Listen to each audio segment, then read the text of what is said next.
ఇవాళ లోకమంతా ఎలా తయారైందంటే ప్రాచీన సుభాషితమే ఉందమ్మా, లోక జ్ఞానం.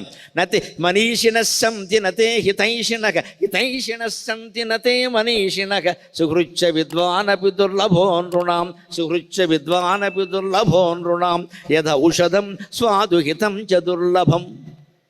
మనీషిణ సంతి మహామేధావులు చాలామంది ఉన్నారు. ఇవాళ ఆడ మగ తేడా లేదు, అందరిలో ఉన్నారు, అన్ని కులాల్లో ఉన్నారు, అన్ని మతాల్లో ఉన్నారు. నమస్కారం.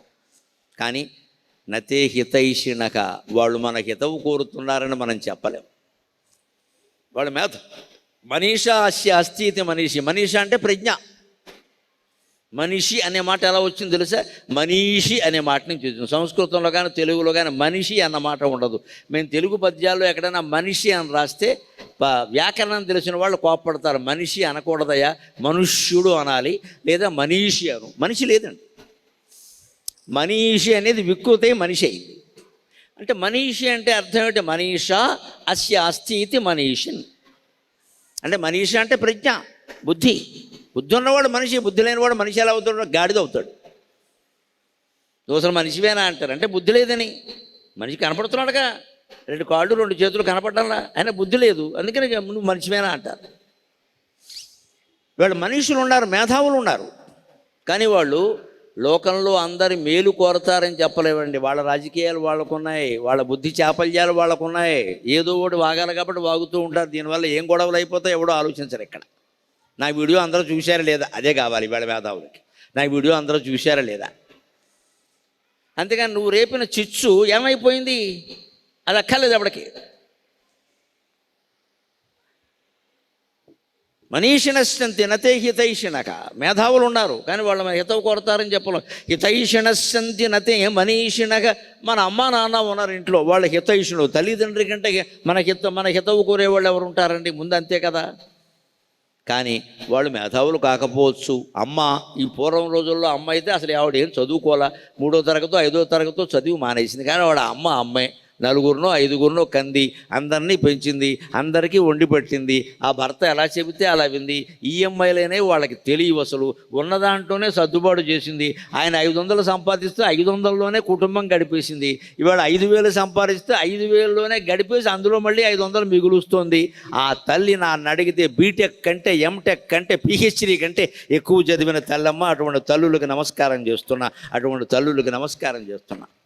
వాళ్ళకి చదువు లేదని ఆక్షేపించండి. వాళ్ళ కాళ్ళ దగ్గర కూర్చుని వాళ్ళకి తెలుసున్న విద్యలు, వాళ్ళ ధైర్యాలు, వాళ్ళ పొదుపు నేర్చుకోండి. ఏదైనా ఇంట్లో అదనపు ఖర్చు వస్తే వాళ్ళు చీర కొనుక్కోవడం మానేసేవారు. పిల్లలకి జ్వరం వస్తే మంచం దగ్గరే కూర్చుని కళ్ళల్లో ఒత్తులు ఎట్టుకుని అలా కూర్చునేవారు. ఒత్తులు ఎందుకంటే దీపం ఒత్తులు, కళ్ళు మండుతుంటే నిద్ర రాదు కదా. కళ్ళల్లో ఒత్తులు ఎట్టుకుని ఒత్తులు అంటే అదే.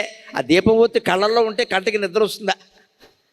కళ్ళల్లో ఒత్తులు వేసుకుని కాపాడింది మా అమ్మ అంటే మంచం దగ్గరే కూర్చొని వాళ్ళు కింద కూర్చునేవాళ్ళు. పైగా కుర్చీ కదా, కింద కూర్చుని పిల్లకి తగ్గితే బాగుండు, పిల్ల హనుమాన్ చాలీసా చదివి విష్ణు సహస్రం ఏదో ఒకటి తెల్లవారులు, మళ్ళీ పొద్దున్నే వంట చేసేవాళ్ళు.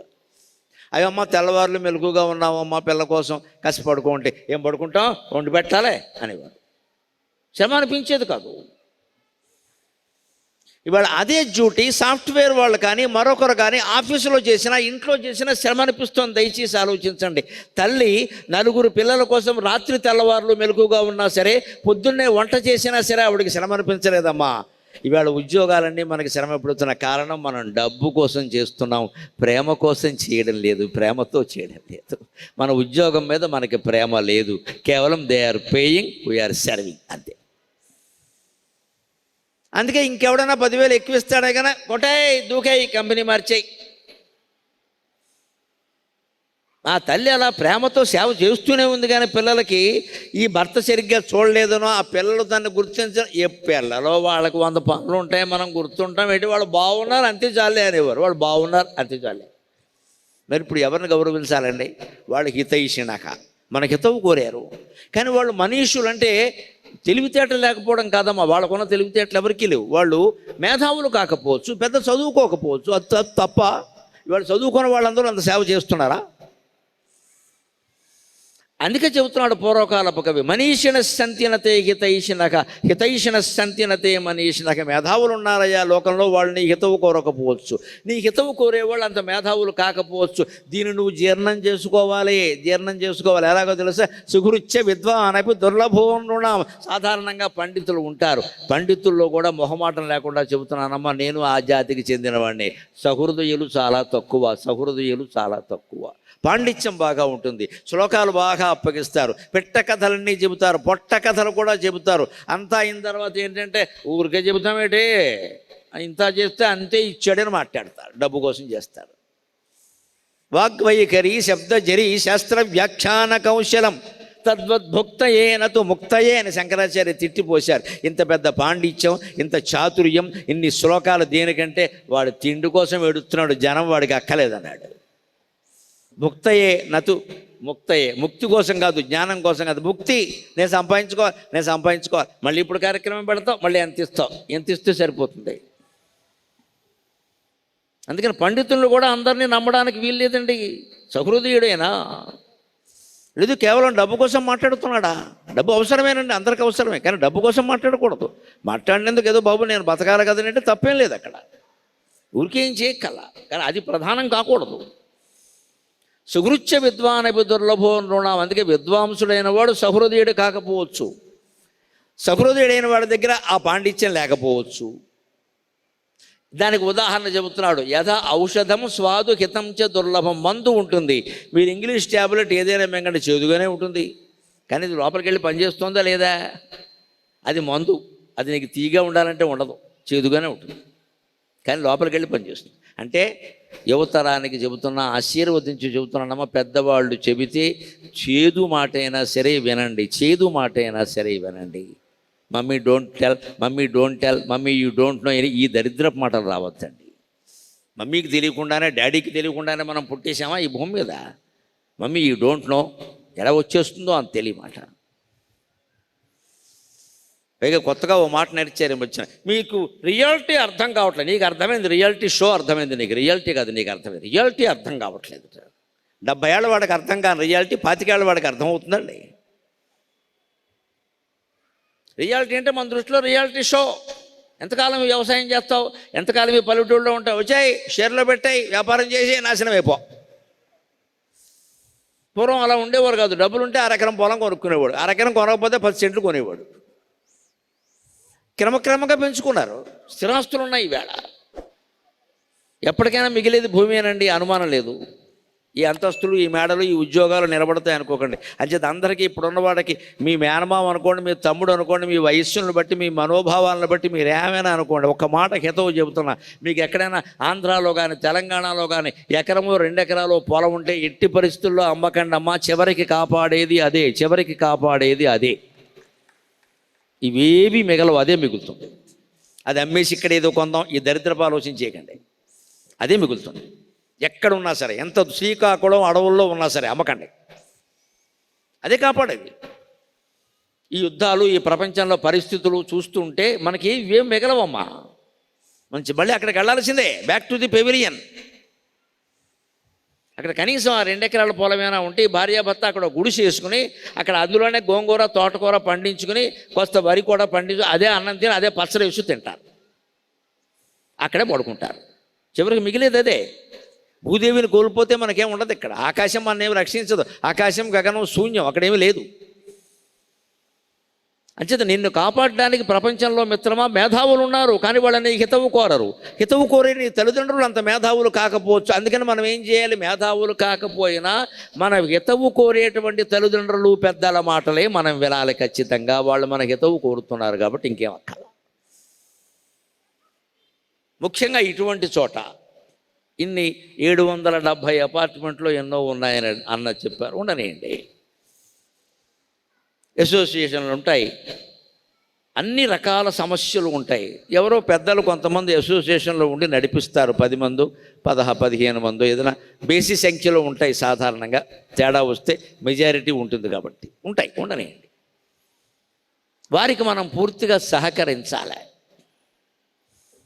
మన తత్వం ఎలా ఉంటుంది అంటే, మాకేదో చెయ్యాలా అంటే, నీ ఒక్కడికి చేయకపోతే మొత్తం అసోసియేషన్ పాడైపోయినట్టే. వెంటనే ఈయనకి ఇదివరకు అయితే ఆ మీటింగ్ జరిగినప్పుడు ఎప్పుడైనా అక్కడికి వచ్చి ఏదో తన అభిప్రాయం చెప్పావు. ఇప్పుడు అలా కాదండి, వాట్సాప్ ఒకటి ఉందిగా మన ప్రాణానికి, అందులో పెట్టాయి. నువ్వు వెనకే 2 ఏళ్ళు అయింది, ఏం చేసావు? మీ బ్లాక్ చేసావు, మా బ్లాక్ చేయాలా, పోతారు బ్లాక్, నో వైట్. మీ బ్లాక్ చేసావు, మా బ్లాక్ చేయాలి. వాట్సాప్ ఒకటి ఉంది కదా, పెట్టాయి. వెంటనే ఆయన మనస్సు ఎంత కృంగిపోతుందండి. అవతల నిర్వహించేవాడు చస్తాడు, ఆయన కుటుంబం మానేసి తిరుగుతాడు దీనికోసం. ఎప్పుడు ఇటువంటి పెద్ద పెద్ద గేటెడ్ కమ్యూనిటీలో ఉన్నప్పుడు అసోసియేషన్ వాళ్ళకి అందరూ సహకరించి తీరాలి, అప్పుడే అభివృద్ధి ఉంటుంది, చివరికి అపార్ట్మెంట్లో అసోసియేషన్ల ఎన్నికలు కూడా పెద్ద రాజకీయాలు అయిపోతున్నాయి. అందులో క్యాస్ట్ వచ్చి దూరుతోంది. ఆంధ్ర తెలంగాణ కూడా వచ్చేస్తే అనుమానం ఏం లేదు. ఇంకా ఎక్కడ బతుకుతాం చెప్పండి. అందుకే సంస్కృతంలో లోకజ్ఞానం అంటే ఒక మాట చెబుతారు. ఏమయ్యా, వాట్సాప్లో పెట్టేది ఏదో కాస్త ఇష్టమైన మాట పెట్టచ్చు కదా.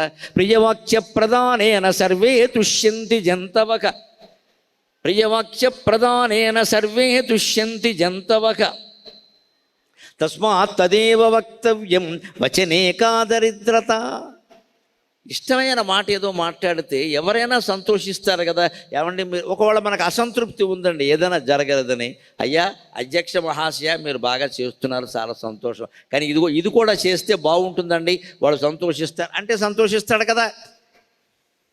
ఇవి ఎంతసేపు నీ వాళ్ళకి చేసుకున్నావు, మీ ఆంధ్ర వాళ్ళకి చేసుకున్నావు, మీ తెలంగాణ వాళ్ళకి చేసుకున్నావు, మీ క్యాస్ట్ వాళ్ళకి చేసుకున్నావు అంటే ఏమైపోతాడు ఆయన? చేతకాకపోతే వదిలేయి. ఈ మాట అనడం చాలా తేలికండి. ఇప్పుడు ఆలోచించండి, ఉమ్మడి కుటుంబాలు వదిలేసాం మనం, న్యూక్లియర్ ఫ్యామిలీ అంటారు. న్యూక్లియర్ ఫ్యామిలీ చాలా ప్రమాదకరమైన మాట. న్యూక్లియర్ అంటే బాంబు, విడిగా ఉంటే బాంబులే వెళ్తాయి. ఉమ్మడి కుటుంబం అంటే ఏమవుతుంది? కనీసం భార్యాభర్త దెబ్బలాడుకున్నా వాళ్ళు ఎవరైనా పిల్లల్ని ఓ దరువు వేసారనుకోండి, ఓ హస్తం మార్క్ బిస్కెట్, ఓ మనవరాలు వీపు మీద ఓ సరుపు వేసారనుకోండి, తల్లి తండ్రో, ఆ మనవరాలు ఏం చేస్తుంది, మా అమ్మ అని ఏడ్చుకుంటూ పోతుంది. ఇంట్లో మా అమ్మ ఉంది అక్కడ. అది వెంటనే మామ మీద చూస్తుంది, మనవరాలను ఒళ్ళోకి తీసుకుని, ఏమిట్రా కొడుతున్నావు చిన్నపిల్లనే, నువ్వు అలర చేయలేదా చిన్నతనంలో అని కొడుకుని కోపడుతుంది.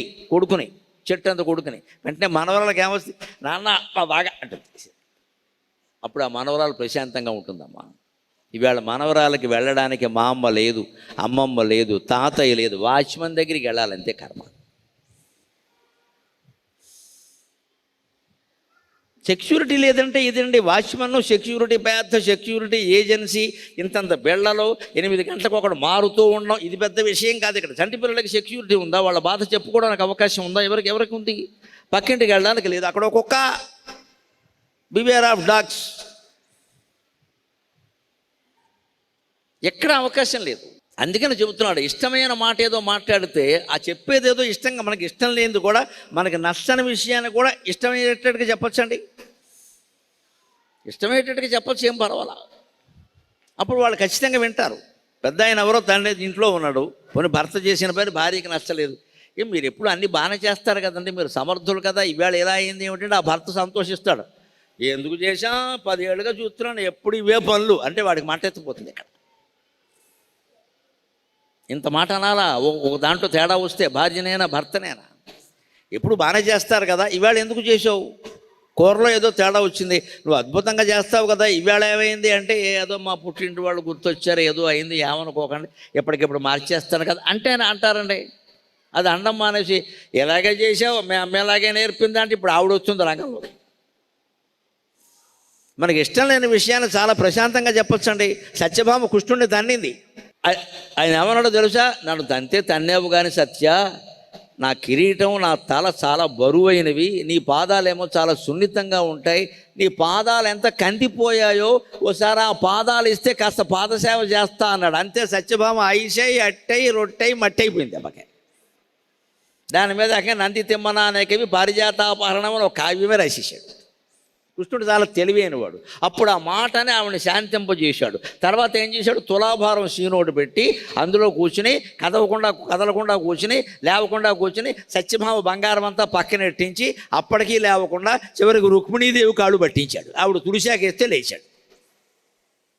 ముందేమో ఆవిడ తన్నించుకున్నాడు, తర్వాత సవితి కాళ్ళు పట్టించాడు. అది ప్రజ్ఞ. దంపతులు బాగుండాలంటే అలా చేయాలి. రాజీ పడే చోట రాజీ పడు, తర్వాత పాఠం చెప్పు, గుణపాఠం గట్టిగా చెప్పు, తెలుస్తుంది. ఎవరి చేతి చెప్పించాలో వాళ్ళ చేతి చెప్పించు. అందుకని వీధిలో పడాల్సిన అవసరమే లేదు. నచ్చని విషయాన్ని కూడా నచ్చేట్టుగా చెప్పచ్చు. ప్రియవాక్య ప్రధానైన సర్వే తుష్యంతి జంతవక తస్మాత్ తదేవ వక్తవ్యం వచనే కా దరిద్రత.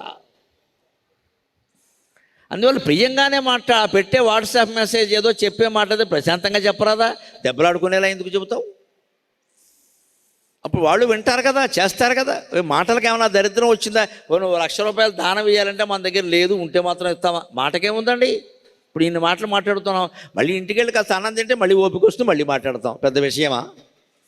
మంచి మాట మాట్లాడడానికి దరిద్రం అవసరం లేదు కదా.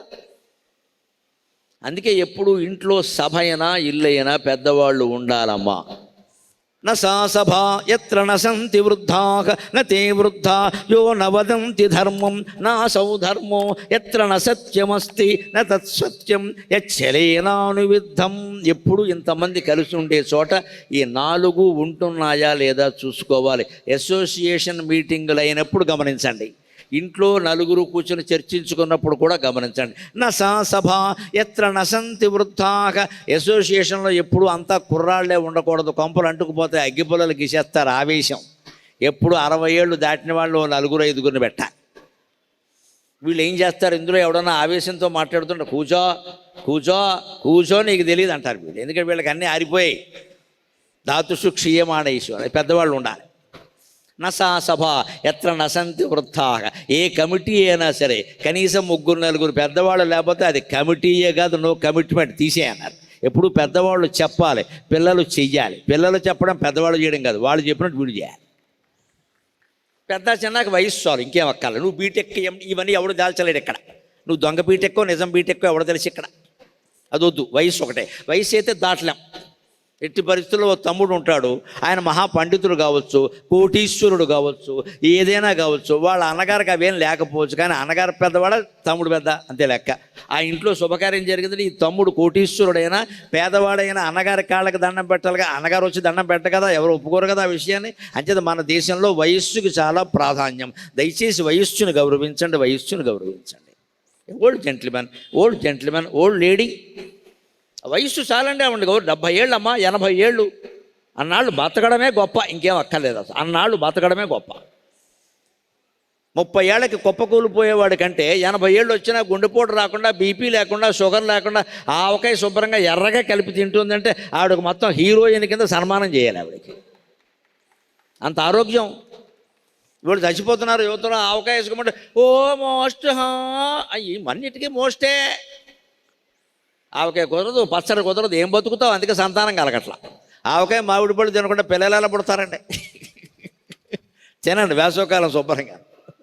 ఆవకాయ మాగాయ మా దృష్టిలో మాకైతే 4 వేదాలంటే వేసవకాలంలో ఋగ్వేదం, యజుర్వేదం, సామవేదం, అథర్వణ వేదం కాదమ్మా. మా దృష్టిలో 4 వేదాలు అంటే ఆవకాయ, మాగాయ, మెంతికాయ, నూనె, మాగాయ, వీటినే 4 వేదాలు అంటాం మేము, అంతే లెక్క. ఇవి తిన్నవాడు మనిషి కాదు.